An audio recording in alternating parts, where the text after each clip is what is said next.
Men Bolura'dan Hamza orta atım Caşu dep bilediler. Anam da Bayçoroladandı.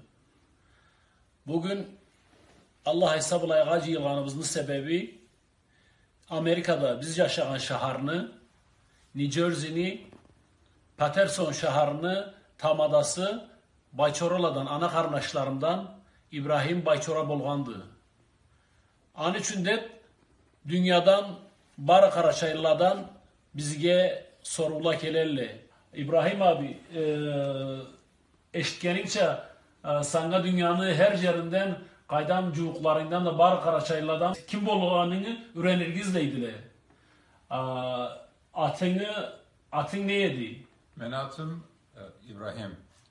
Tukum atın? Tukum Bayçora. Kayda tuğansa? Ben Türkiye'de tuğdum. Şahar Eskişehir. Atanın arkasın atın aytallık mısa? Evet. İlyas Bayçora. İlyas Bayçora. Kartan aynı?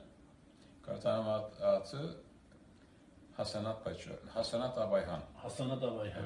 Evet. Atan anan sağ mıdılar? Atam öldü. Anam sağdı. Anan atın soruyorum. Anan atı neydi? Anam atı Fatma. Kaysı tukumdandı? Süvünç tukumdandı. Kartatan atı? Kartatanım atı Bekir. Kaydı şkolga vardın? Ben Patterson'da şkolga vardım. Üniversiteye? Üniversitede Boston'a vardım. Ondan sonra? Rutgers Üniversitesi'ne vardım. New Jersey'de. Ünlümse? Evet, ünlü mü? Kelinin atı? Teresa. Sabilerin var mıydı? Evet, iki yaşım var. Yaşlarımızın atı ne zattı? Jonathan ve Edward. Allah uzun ömür versin. Sağ ol. Allah iki dünya iyilikini versin inşallah. Kaç yılında Amerika'ya geldin?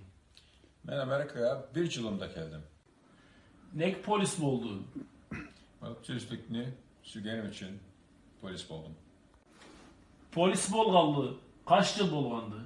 32 yıl bolgandı. Kaç yılındayım polis bolganında? 28 yılımda. Karaçayga, Kafkazga tansık bolgan mısa? Evet, tanıtık bolgan mı? Allah kayıtsa bir gün varır mı? İbrahim abi, dünyadağı barı Karaçaylı kardeşlerimizge, egeçlerimizge aytır sözün var mıydı? Son aytır sözün var mıydı? Vardı.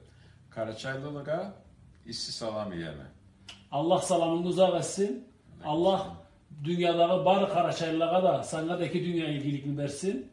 Pek sağ ol. Kelgenin için olayda bizni kaydam sorularımızı cevaplamanın için. Allah iki dünya ilgilik versin. Sağ ol. Senin sağ ol.